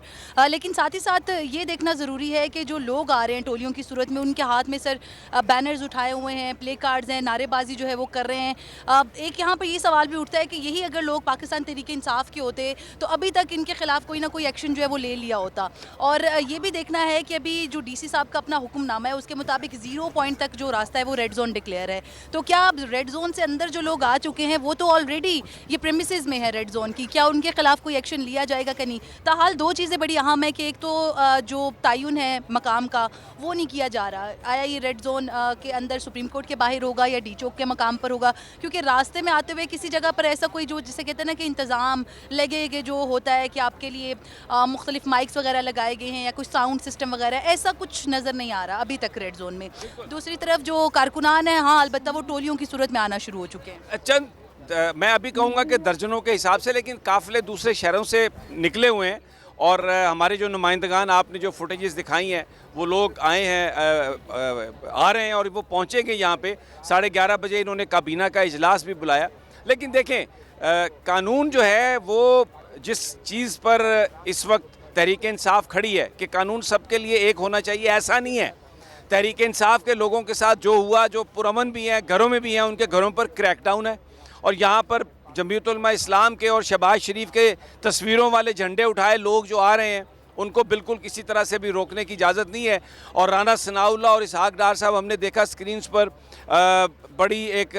बड़े पुरएतमाद लहजे में कह रहे थे कि नहीं नहीं ये तो बड़े पुरअमन लोग हैं और बिल्कुल वो ऐसा कोई कहीं पर गमला नहीं टूटेगा। आप देखें यकीन दहानी, जबकि तहरीक इंसाफ की कई यकीन दहानियाँ होती थी, लेकिन इसके बावजूद यहाँ पर हमने देखा शेलिंग।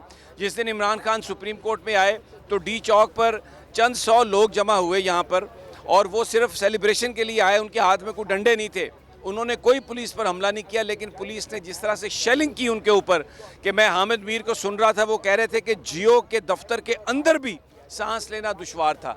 तो ये हमें एक डिस्क्रिमिनेशन नज़र आ रही है, हमें एक नज़र आ रहा है कि बिल्कुल ये जो है जी समी साहब, मुझे ये बताएगा, कुछ लोग ये भी सवाल कर रहे हैं कि दफा 144 नाफिज है इस्लामाबाद में, तो ये इजाज़त कैसे मिल गई यहाँ पर एहतजाज करने की? चले हुक्मरान जमात तो नून लीग है, क्या दीगर जमातों ने भी इजाजत ली है? और इस मिली भगत को देखते हुए कुछ लग रहा है कि प्लान बड़ा है, कोई छोटा प्लान नहीं है। क्या दोबारा सुप्रीम कोर्ट पे हमला हो सकता है समीर साहब? नौसरबाजी है। देखिए मैं जतोई साहब, पता क्या है, मैं आपको पसंद इसलिए करता हूं कि आप बड़े अच्छे अल्फाज इस्तेमाल करते हैं। आप मिली भगत, ये नौसरबाजी है। यानी राना सनाउल्लाह और मौलाना फजलुर रहमान के बीच मुज़ाकरात की खबरें चलवाई जा रही हैं।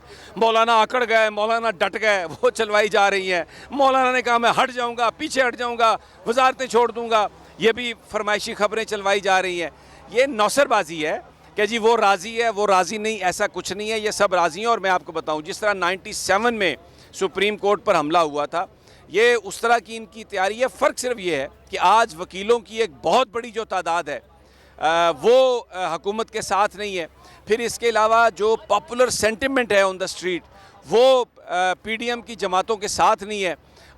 इसलिए जो मुझे नहीं पता कि उसको किस हद तक ये मटेरियलाइज़ करेंगे, लेकिन ये जो बंदे ला रहे हैं ये इसलिए ला रहे हैं कि इनको ये समझ है कि शायद आज कोई नोटिस वगैरह होंगे, आज लोगों को बुलाया जाएगा, वो कल आएंगे तो तब तक यहाँ पर हमारा क्राउड पूरा होगा और उसके बाद हम फिर जो भी ब्लैक मेलिंग करनी होगी वो हम करेंगे। तो ये लोगों को एक मकसद के लिए लाया जा रहा है।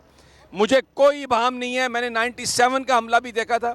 ये सुप्रीम कोर्ट पर अगर इन्हें मौका मिले, इनके जो दिल के अंदर जो चीज़ें हैं ये हमला करने आ रहे हैं, ये कब्ज़ा। देखें, आज़म नज़ीर तारड़ साहब ने इसी जगह पर कहा था कि हम तो जो कब्ज़ा हुआ है सुप्रीम कोर्ट का, उसको छुड़वाने के लिए आए हैं अता तारड़ के हमरा। तो बेसिकली ये एक हेलीकॉप्टर है, पता नहीं ये कोई सर्विलेंस कर रहा है या किसी बड़े अशराफिया को लेके जा रहा है, बट दैट इज़ देयर।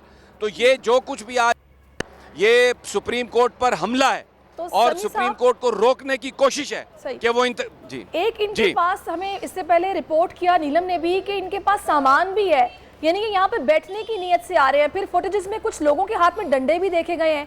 अगर ये पुरम ने जाते तो डंडे उनके पास क्यों है? अच्छा, ये मैं हाजी साहब से कहता हूँ, ये एक हेलीकॉप्टर है, ये मुझे लगता है कि कोई सुप्रीम कोर्ट की निगरानी कर रहा है, इधर उधर घूम फिर रहा है। अब ये तो मैं नहीं कहता कि ये फूलों की पत्तियां सुप्रीम कोर्ट पे निछावर करेगा। हो सकता है अंदर से देख रहे हो कि कोशिश कर रहे हो कि जजेस क्या बात कर रहे हैं, क्योंकि वैसे तो इनकी पतलूनें आज गीली हुई हैं। मैं बता रहा हूँ आपको इसलिए कि तौहीन अदालत ये कर चुके हैं और अगर आज कानून और आइन के मुताबिक कार्रवाई हो तो ये आधे घंटे से ज़्यादा नहीं है। बुलाएं वज़ीर आज़म को, इसहाक डार को, आज़म नज़ीर तारड़ साहब को, ये जो चंद वज़ीर हैं, पूछें इनसे कि हमने कहा था पैसे दें, आपने नहीं दिए। हमने ये कहा था कि इलेक्शन 14 मई को होना है, आपने नहीं करवाया। बिल्कुल क्लियर। लेकिन मुझे ये लगता है कि सुप्रीम कोर्ट तौहीन अदालत पे नहीं जाएगी। आज उनका जो ज़्यादा एम्फेसिस होगा, जो उनकी कोशिश होगी कि पैसे मिलें इलेक्शन कमीशन को और इलेक्शन करवाया जाए। लोग तो वैसे भी मजाक में कह रहे हैं कि पंजाब और केपीपी में फ़ौज तो आ ही गई है। अब अगर ये आ ही गए हैं तो आप इनसे इलेक्शन ही करवा लें। ज़रूर तहरीक इंसाफ के लोगों पर छापे मरवाने हैं। तो ये वेरी इंटरेस्टिंग जो कुछ होगा आज सुप्रीम कोर्ट में। लेकिन ये डराने के लिए आए हैं, हमले के लिए आए हैं।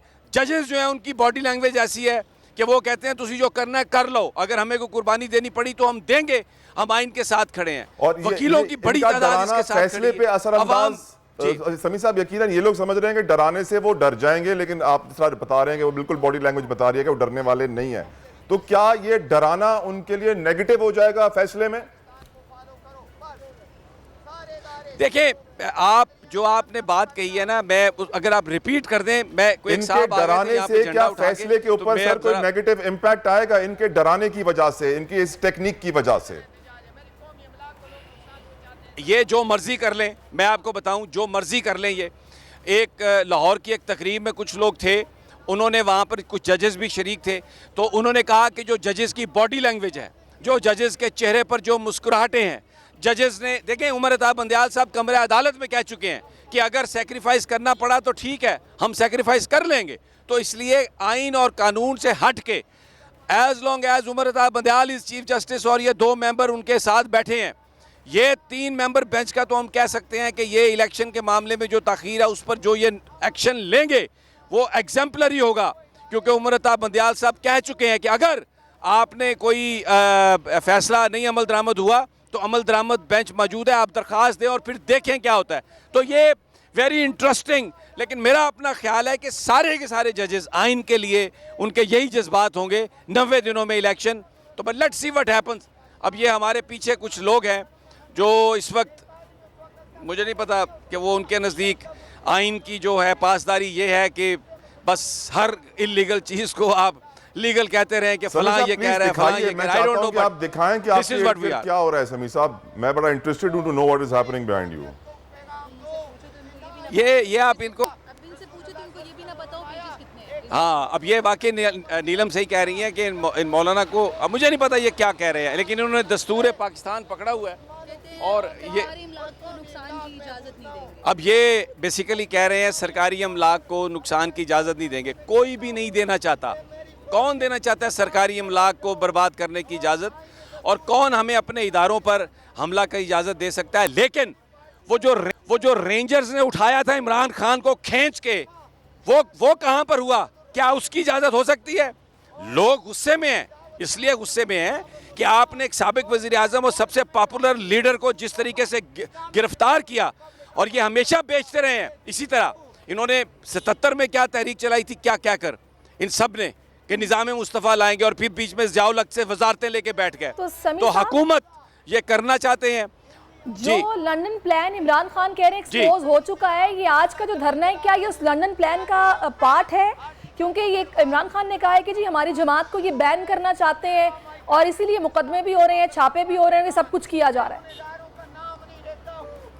तो पिछले 4 दिनों से ये आपको मेन स्ट्रीम मीडिया क्या दिखा रहा है? फलां पकड़ लिया, फलां दहशतगर्द, इकबाली बयान, ये वो। देखें, कोई भी जो हमारे इदारे हैं या जो हमारी अमलाक हैं उस पर हमले को कंडोन नहीं कर सकता। हम सब इसकी मजम्मत करते हैं, लेकिन देखना यह है कि पहला घोंसा, पहला थप्पड़ किसने मारा। लड़ाई शुरू होती है जब। अगर इमरान खान को जिस तरीके से गिरफ्तार किया गया, जिसको कि सुप्रीम कोर्ट ऑफ पाकिस्तान ने गैर कानूनी करार दिया, अगर इस तरह गिरफ्तार नहीं किया जाता तो जो कुछ हुआ क्या वो होना था? ये एक चेन रिएक्शन है। अब आप जो खुद किया उसको तो हुकूमत पीछे हटा दे, और जो वहाँ पर मॉब ने किया, पता नहीं कौन लोग थे, किसके लोग थे, क्या चाहते थे। ऐसी ऐसी वीडियो और फुटेजेस हैं लोगों की के निकल के आ रहे हैं गाड़ियों से और ये काम कर रहे हैं। मैं इस बहस में नहीं जाना चाहता, लेकिन मैं ये कहता हूँ कि अगर इमरान खान को गिरफ्तार नहीं किया जाता जिस तरीके से गिरफ्तार किया गया, खींच के, मार के, डंडे मार के, तो क्या कौम इस तरह निकलती? और अभी भी आपको अकल से और तहम्मुल से इस मसले को हल करने की ज़रूरत है। ताकत से आप दबाने की कोशिश करेंगे। क्या आपने भुट्टो को फांसी दे दी, क्या ताकत से आप उसको रोक सके? आपने नवाज शरीफ ने जब ये कहा मैं डिक्टेशन नहीं लूँगा, उसके बाद क्या आप उसे रोक सके? और अगर आप ये समझते हैं कि आप इमरान खान को रोक लेंगे तो आप अहमकों की जन्नत में रहते हैं। ऐसा नहीं होने वाला। कौन ज्यादा आप डायलॉग करें, रियासत या हुकूमत, किसकी पावर ज्यादा है? अवाम। पाकिस्तान की असल ताकत अवाम के पास है। और मैं आपको बताऊं, अवाम ने अपना लीडर इनके पंजे से छीन के वापस लिया है। मुझे इसमें कोई बहाम नहीं है। हम कोई वायलेंस को इंटाइस नहीं कर रहे, हम वायलेंस की मजम्मत करते हैं। लेकिन अगर ये राना सनाउल्लाह अगर आके तड़ियाँ दे, और अगर आकर मरियम औरंगज़ेब जिस लैंग्वेज में बात करती है अगर वो तड़ियाँ दे, तो फिर क्या तहरीक इंसाफ वाले आराम से बैठे रहेंगे? ये खुद जो जलती है उस पर तेल छिड़कते हैं और उसके बाद इल्ज़ाम देते हैं तहरीक इंसाफ पर। ये गलत है। ये अच्छा, अगर तहरीक इंसाफ में भी किसी की सोच है कि वायलेंस से मामला हल होगा तो ये गलत है, ये गलत है। आपको अपनी पोजीशन रिविजिट करना पड़ेगी, डायलॉग से, अमन से। डायलॉग की आपने बात की है, तो मसले का हल अगर इलेक्शंस हैं, आपको पता है आज इस अहम केस की समाअत से पहले इस केस की समाअत के दौरान मुज़ाकरात के लिए टाइम दिया गया, इन्होंने भी मजीद मोहलत मांगी की भी गुंजाइश है। अब तो ये सारे सीन के बाद वो गुंजाइश बिल्कुल खत्म हो गई। 14 मई भी गुजर गई, फिर ये बोल रहे हैं कि मुल्क की हालात इस तरह के कि इलेक्शन, खूनी इलेक्शन हमने नहीं कराना। तो फिर आज अदालत में क्या होने जा रहा है? आप कुछ एक्सपेक्ट कर रहे हैं? आप रिपोर्टिंग करते रहे हैं कोर्ट की, क्या लग रहा है आपको? देखिए, अदालत की कार्रवाई आईनी है, वो कानूनी है, वो अपनी जगह पे होगी। लेकिन मैं ये बात नहीं मानता कि अब बात ऐसी हो गई है कि आप नहीं बैठ सकते। हमेशा आपने मामला गुफ्तगू से ही हल करना है। लेकिन अनफॉर्चुनेटली अब नवाबजादा नसरुल्लाह खान टाइप जैसे वो ज़ीरक और ऐसे सियासतदान नहीं है जिनकी सब बात माने, क्योंकि ये धोखा, मकरो फ़रेब इतनी ज़्यादा हुई है कि लोग मुज़ाकरात के लिए तैयार नहीं है। लेकिन फिर भी मैं आपसे कहूँ कि पाकिस्तान के क्राइसिस का हल मिलकर बैठकर बात करने में है, ये लड़ाई से नहीं है। क्योंकि किसी भी ग्रुप की जीत जो है, हारा हुआ जो ग्रुप है वो फिर सड़कों पर होगा। तो PDM की जमातें, इमरान खान, एस्टैब्लिशमेंट, ये सब जब तक मिलके नहीं बैठेंगे, जब तक इस मसले का हल नहीं निकालेंगे, ये मसला हल नहीं होगा, ताकत से नहीं होगा। अगर तहरीक इंसाफ समझती है कि हम सड़कों पे आके इक़्तिदार पे ज़बरदस्ती कब्ज़ा कर लेंगे, तो ना वो ऐसा सोच रहे हैं, ना ये सही होगा। और अगर पीडीएम ये समझती है कि हम सरकारी ताकत को इस्तेमाल करके इनको उठा के दहशतगर्दी के पर्चे बना के इनको हम सियासत से निकाल देंगे, ये भी नहीं होगा। तो फिर सफ़र कौन कर रहा है? गरीब आदमी। आज चीज़ों की आप कीमतें देखें।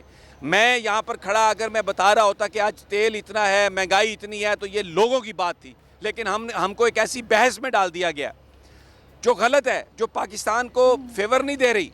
पाकिस्तान की अवाम की मदद इसी में है कि आप उनके मसाइल के हल के लिए एक निज़ाम बनाएं, सिस्टम बनाएं और इंतखाबात करवाएं जिसके नतायज को सब माने। ये है पाकिस्तान के मसले का हल। और इसके बगैर ताकत से आप पकड़ लें, लोगों को मारें। इमरान रियाज पकड़ा हुआ है कितने दिनों से, पहले भी जब वो गिरफ्तार हुआ था, बाहर आया था, तो क्या वो बदला? जिन जिन को उठाया आपने, मारा है, नंगा किया, क्या वो बदले? नहीं, तशद्दुद से नहीं होता ये।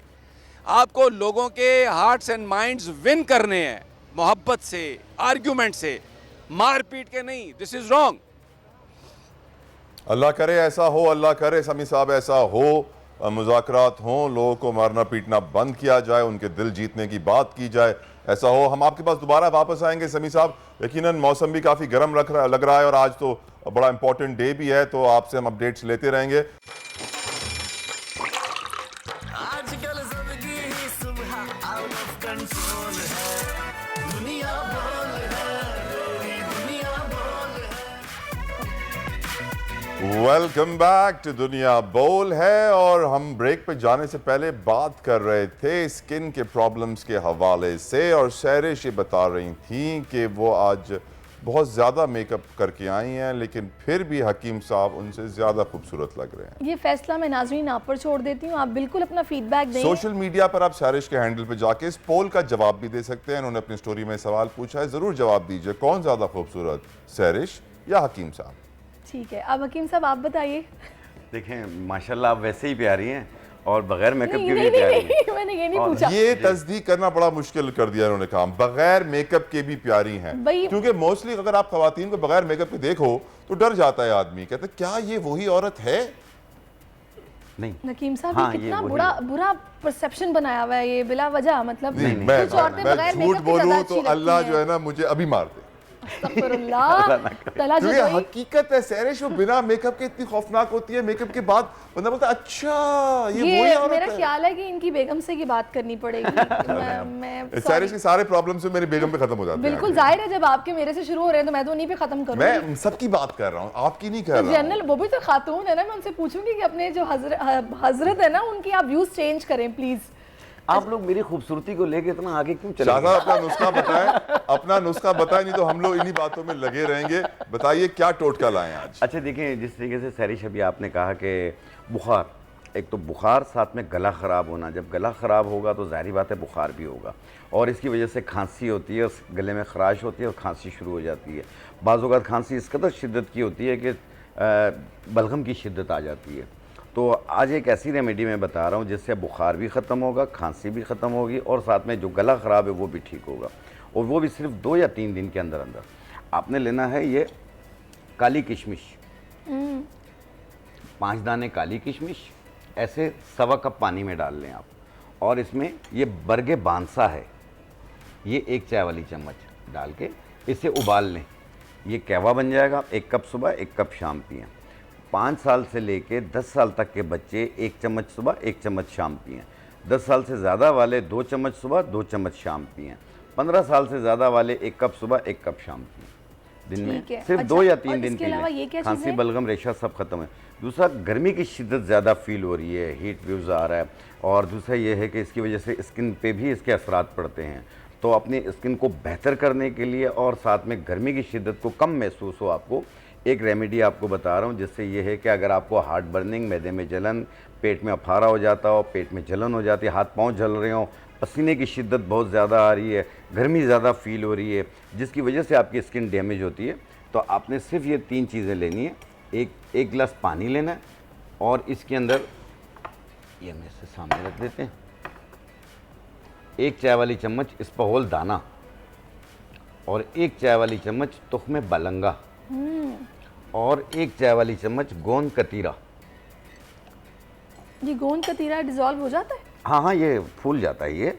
और इन सबको मिक्स कर लें, 1 घंटे के लिए आप भिगो दें या रात को भिगो दें, सुबह पी लें आप इसे शेक करके।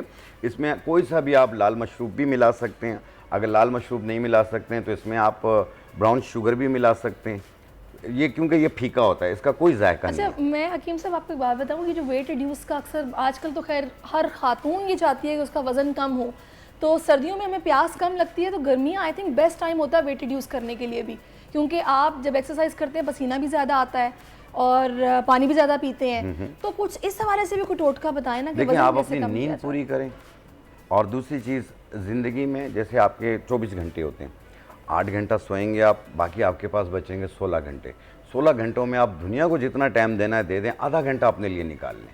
आधा घंटा वो आपका टाइम हो, आपने वॉक करना है, 1 मिनट में 62 कदम हो, आधा घंटा वॉक करें आप देखिएगा आपका स्ट्रेस लेवल भी नीचे आएगा, आपका विटामिन डी भी पूरा हो रहा होगा, दूसरा आपकी नींद भी बेहतर हो जाएगी।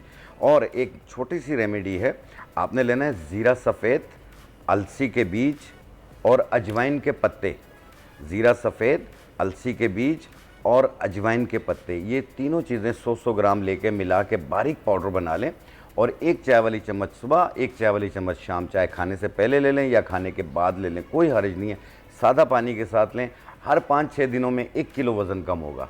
आप जितना वज़न कम करना आप उतना अरसा यूज़ करके छोड़ दीजिए, दोबारा वेट नहीं बढ़ेगा। ये भिजवा दीजिएगा मेरे लिए और सरिश के लिए। मैं ज़रूर भिजवा मैं आपको ये अच्छा, मैं ज़रूरी ये भी है। बता दूं कि तलहा की जो वाइफ है माशाल्लाह इतनी स्मार्ट है माशाल्लाह। और आपको बिल्कुल वज़न कम करने की और ज़रूरत है। सैरिश के जो हस्बैंड हैं वो भी इतने स्मार्ट हैं कि सैरिश खुद ही उनको देख के कॉम्प्लेक्स का शिकार हो जाती है। ओह माय गॉड, ये इतना खूबसूरत शौहर मेरा है। सताइशी जो इस वक्त चल रही है ना, मैं उसका सिलसिला यहीं पर रोकूंगी। Okay. आगे बढ़ते हैं। अच्छा, मुझे क्या बताएगा हकीम साहब कि अभी ये जो गर्मियाँ शुरू हुई हैं, ये जो कील मुहासे शुरू हो गए हैं, आपने बता दिया कि आप आपको ठंडा कैसे रख सकते हैं स्टमक को, उसके लिए आपने ये अलसी के बीज और ये चीज़ें बता दी हैं। नहीं, ये तुख्मे बलंगा, इस पर होलदाना और गोंद कतीरा, ये गर्मी की शिद्दत को कम करने के लिए है।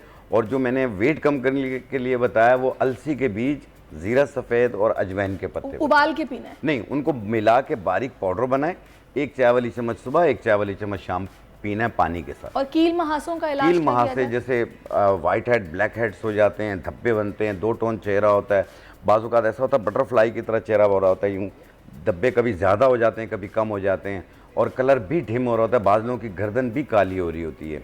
तो ऐसी सूरत में आपने लेना है संदलवुड पाउडर, ये 20 ग्राम लेना है, हुस्न यूसुफ 20 ग्राम, समंदरी झाग 20 ग्राम, अनार के फूल 20 ग्राम, इनको बारीक पाउडर बना के 100 ग्राम उपटन में मिला लें। फिर उसमें से जितना लगाना हो उतना अरके गुलाब में या दूध में इसका पेस्ट बनाएं, पूरे फेस पे, गर्दन पे, हाथ पाँव पे लगा लें, 15-20 मिनट लगा रहने दें, फिर पानी का स्प्रे करें और हल्के हाथ से रब करें, 1 मिनट रब करें और फिर धो लें। आप देखना पहली एप्लीकेशन में आपको कितना अच्छा रिजल्ट मिलता है। और ये रोज़ाना भी यूज़ कर सकते हैं, 1 महीना यूज़ कर रहे हैं, गोरे गोरे आपने मुझे एक पाउडर दिया था जो कि दही में मिला के आपने फेस पे लगाना था, बहुत इफेक्टिव था वो, बहुत अच्छा था। दूध में, दही में या खीरे के पेस्ट में भी मिला के लगा सकते हैं वो। तो ये वही रेमेडी है, सही। ये सब बना सकते हैं। सवाल अगर आपका है तो आप पूछ सकते हैं। कब तक भिजवा देंगे?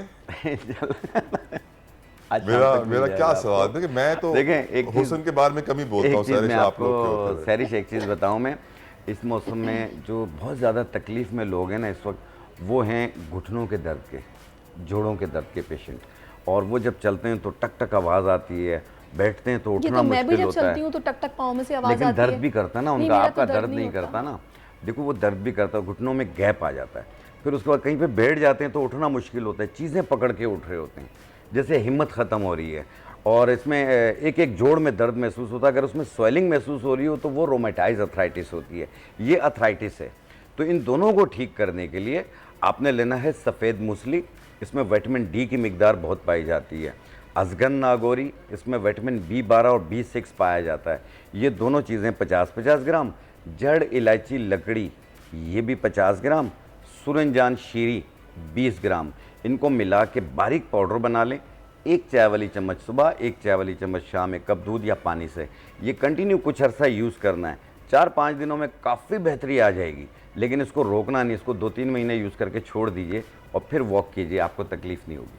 क्या बात है हकीम साहब, क्या बात है, मज़ा आ गया, बहुत बहुत शुक्रिया। लेकिन एक चीज़ तला भाई, आपकी तवज्जुह से भी, आपके चैनल की तवज्जुह से कहूँगा कि एक अपनी नींद पूरी करें और अपने आप के अंदर जो चिड़चिड़ापन आता है ना, इसको आप अवॉइड कीजिए, इसको दूर कीजिए, आप खुश रहें। जितना खुश रहेंगे आप दवाइयों से दूर हो जाएंगे। नींद का मसला भी और इस चिड़चिड़ेपन का ताल्लुक भी मुल्क के माली मामला से, मईशत से है। इतनी महंगाई है कि लोग बेचारे परेशान रहते हैं और वो फिर प्रॉब्लम्स का शिकार होते हैं। Thank you so very much Shah Nazir साहब, आप हमारे शो पर आए, कीमती वक्त में दिया। सहरिश आपके सारे टोटके इस्तेमाल करेगी, हम जरूर इंतजार करेंगे। मैं एक बात बता दूं तला, यहाँ पे वो तमाम खवातीन जो कि अपना वजन कम करना चाहती हैं और हकीम साहब ने उन्हें बड़े अच्छा एक रेसिपी बताई है जो कि उनको पीना है वो बना के, जब तक आप अपनी नींद नहीं पूरी करेंगी, आप दुनिया जहाँ के टोटके इस्तेमाल कर लें, आपका वजन कम नहीं होगा, बढ़ेगा। इससे आपके हार्मोन्स डिस्टर्ब होते हैं, जब आपका स्लीपिंग साइकिल ख़राब होता है तो आपका कुछ भी ठीक नहीं चल रहा होता। तो जो भी कोशिश आप कर लें वो रायगा जाएगी। लिहाजा सबसे पहले अपने जहन को स्ट्रेस फ्री रखना है और नींद पूरी करनी है। क्या बात है सहरिश की, ब्रेक लेते हैं। आजकल जिंदगी ही सुबह आउट ऑफ कंट्रोल है, दुनिया बोल है, तेरी दुनिया बोल है। सवालात तो बहुत हैं लेकिन जवाबात कहाँ हैं? ये है वो सवाल जो नौजवान पूछ रहे हैं। सहरिश के आपको रैप पसंद है? बिल्कुल अच्छा लगा है। जो मैं भी ये सोच रही थी कि टैलेंट की माशाल्लाह कमी नहीं, यंग टैलेंट निकल कर बाहर आ रहा है और माशाल्लाह से हर हफ्ते हमारे प्रोग्राम में कोई ना कोई रैपर मौजूद होता है जो कि ज़बरदस्त तरीके से हमारी चॉकलेट वाला रैपर नहीं है, ये गाना गाने वाला रैपर है। जी बिल्कुल, वो अक्कासी कर रहे होते हैं जो भी मसाइल हैं हमारे मुआशरे के। तो फनकार किसी भी मुल्क का सासा होते हैं। हमारे मुल्क में यंग टैलेंट इस वक्त मौजूद है और हमने उनको दावत दी है अपने स्टूडियोज़ में। जेजी हमारे साथ है, जेजी हमारे साथ हैं, अली अकबर सोमरो हैं और सोमरो और डॉक्टर ई। ई के माने मुझसे ऑन एयर ना पूछिएगा। अच्छा मुझे ये बताइएगा कि कैसा रिस्पांस मिल रहा है? रिस्पांस तो बहुत अच्छा मिल रहा है। अच्छा, तो ये किसका आइडिया था तीनों में से, या फिर तीनों का इकट्ठा आइडिया था? क्या कैसे बना ये? तीनों का अलग अलग ही हुआ था। अच्छा छोड़े ना यार, आपसे बातें तो हम करते रहेंगे ना, जरा थोड़ी अच्छी वाली, जरा कुछ एंटरटेनमेंट जरूरी है हमारे व्यूअर्स के लिए। तो जे-जी पहले आपका जो है ना वो ऑडिशन होगा, ले ले, सोलो ऑडिशन होगा। ओके ठीक है, कैमरामैन से मैं रिक्वेस्ट करूंगा कि जे-जी के मुंह में जरा जूम इन कर लें ताकि उनके खूबसूरत चश्मे जो हैं वो हम गौर से दुनिया को दिखा सकें। तो जे-जी आपका सोलो ऑडिशन शुरू होता है। 3, 2, 1 यू कैन स्टार्ट। कुछ भी गा सकते हो? कुछ भी, व्हाटएवर यू वांट। ओके, एक मिनट याद नहीं आ रहा जो भी सुना और आपका टाइम खत्म होता है। जे-जी आपने बहुत अच्छी परफॉर्मेंस दी, बहुत मजा आया, इतना अच्छा आपने गाया, इतना अच्छा आपने रैप किया। क्या वजह थी कि आप कुछ नहीं ढूंढ पाए अपने दिमाग में? नहीं, मुझे ये कहा गया था कि हम दोनों को परफॉर्मेंस करना है। चलो साथ ले लूंगा यार, मैं तो सोलो परफॉर्मेंस चेक कर रहा था, बाद में सबकी साथ भी लेनी है हमने। अच्छा सोलो? सुमरो कुछ लेना चाह रहा है, एकदम से नीचे से आमद हो रही है। हाँ मैं कह देता हूँ। सुमरो दे रहा है परफॉर्मेंस जी। Are you ready? 3, 2, 1 solo audition Soomro. भाई करे बैग जब जेब तक खाली, लंबा सफ़र तय किया हमने साथ में तभी बचते गानी। आज कैली टू कराची 9 to 5 नहीं 24/7 नम रखे ग्लॉक साथ जैसे हम ये पाक हर ज़ात से नाराज़ हम, फिर भी नहीं खास हम, राज के राज हम, दिल के निसाफ। दिल थोड़ा वक्त नहीं है लोगों ने समझ से बार मेरे आज तक। सुमरो तू छोड़ दे बस वक्त को वो याद कर, पूछता नहीं था कोई तेरा हाल तक। सर तेरा फटता था रो रो के और सोने के लिए सारे कोनों के। म्यूज़िक को लिखना कोई ना तो साथ सिवा दोनों के। हर रात आंखें के आसमां ये ढूंढती है कोई आसरा, रब तेरा ही आसरा। मैं हूँ गम में बैठा खांसरा, बाप ने भी डांट दिया बोला म्यूजिक बंद कर। शैतान तू बढ़ रहा लोग मारे कंकर, कड़वे ते लोग आज बने शीर चक्कर। नाम बना बेटे का बाप करे फक्कर, कड़वे ते लोग आज बने शीर चक्कर। जीने के लिए मैंने देखा पहले मर कर। क्या बात है, क्या बात, very nice Soomro, very nice, बहुत मजा आया। आप काम करो जे-जी, अपने चश्मे उतार के सुमरो को दे दो, he deserves them more। Doctor E, आपकी स्पेशलाइजेशन? सूफीज़म जो है ना, सूफी हिप हॉप, माशाल्लाह वो लाना चाह रहा हूँ मैं इंडस्ट्री के अंदर। क्या बात है।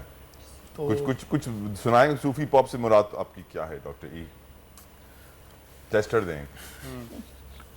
खुला आसमां मेरे मकान की न छत, मिला कारवां मेरे उड़ान की न हद। फ़कत मैं देखूं इनको मगरिब की जानिब चट्टानी, पर कच्चे दागों की मानिंद वाज़े इनकी बुनियादें।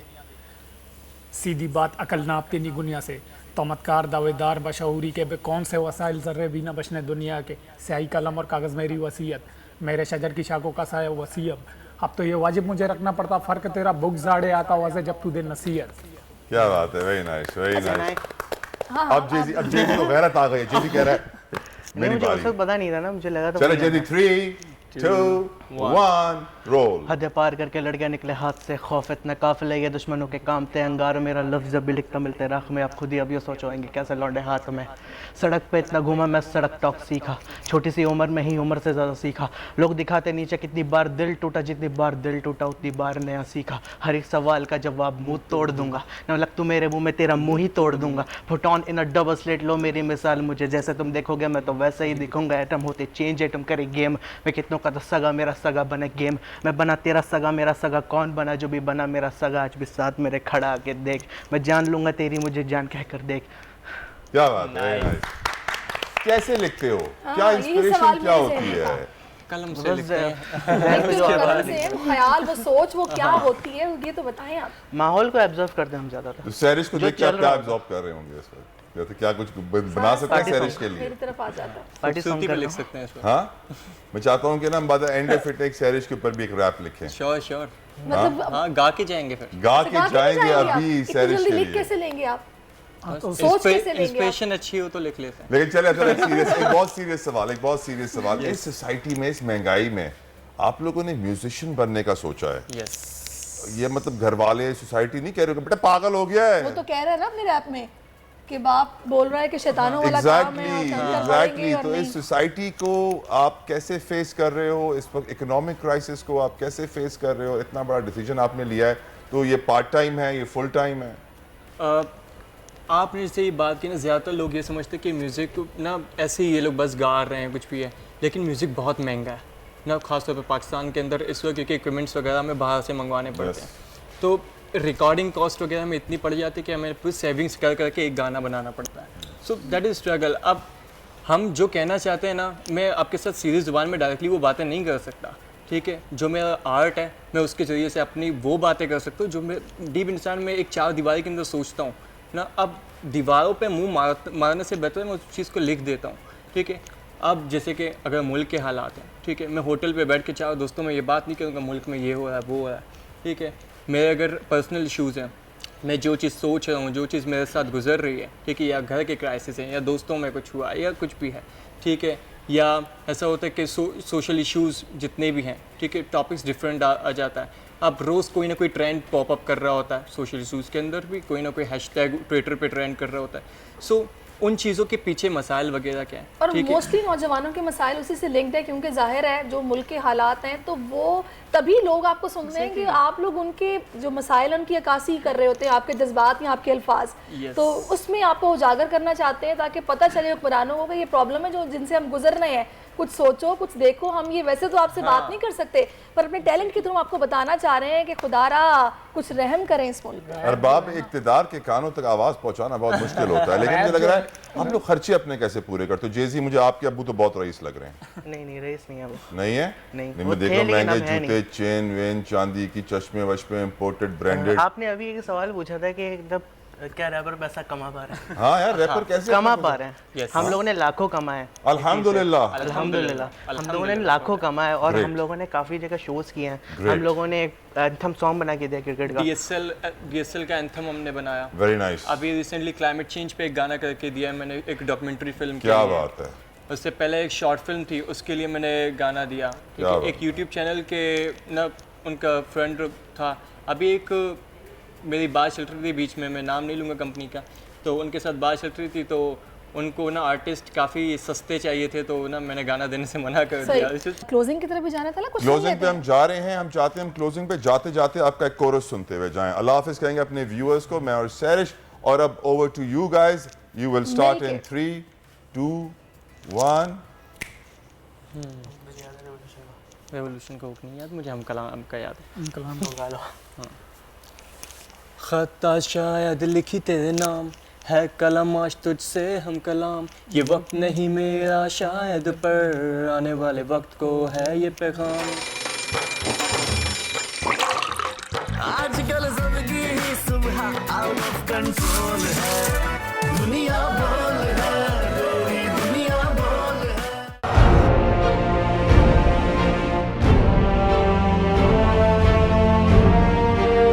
अदालती अहकामात के बावजूद कराची में शोएब शेख के घर को गैर कानूनी तौर पर मिसमार कर दिया गया है। बोल के खिलाफ इंतकामी कार्रवाइयों में तेजी। कराची में को चेयरमैन शोएब शेख का घर गिरा दिया गया। बोल के खिलाफ इंतकामी कार्रवाइयों का सिलसिला जारी है। सिंध हुकूमत की अदालती अहकामात की खिलाफ वर्जी। सिंध हाई कोर्ट का स्टे ऑर्डर नजरअंदाज। सेक्रेटरी बल्दियात Najam Shah, director land Sawal Islam, director anti encroachment Imran Ahmed को नोटिस जारी। Administrator KMC director Saifur Rahman, DIG south Irfan Baloch, SSP Kemari Fida Hussain को भी फरीक बनाया गया। इससे पहले जो जुल्म के पहाड़ तोड़े गए, शोएब अहमद शेख की जबानी सुनी। 60 दिन का वक्त होता है, 102 दिन के बाद मैं जीत गया, केस भरी हो गया, 102 दिन के बाद अपील फाइल की, एक्सेप्ट कर ली। नहीं करते ना एक्सेप्ट, खत्म हो जाता ना जुल्म यार। भरी अदालत में मुझे बरी कर दिया, फिर पता नहीं क्या हुआ, 2.5 घंटे बाद का नोट बिफोर, मैं नहीं सुनता ये केस। खड़े रहते अपने फैसले पे, मिट जाता जुल्म। अल्लाह ताला ने बिठाया इस कुर्सी, इन कुर्सियों पे इनको यार, ये अल्लाह ताला की तरफ से फैसले करने हैं। तो या तो ये फैसले आएंगे, जुल्म मिट जाएगा, या कौम खड़ी हो जाएगी जुल्म के खिलाफ। हर मुश्किल के बावजूद बोल हकीकी सहाफत करता रहेगा।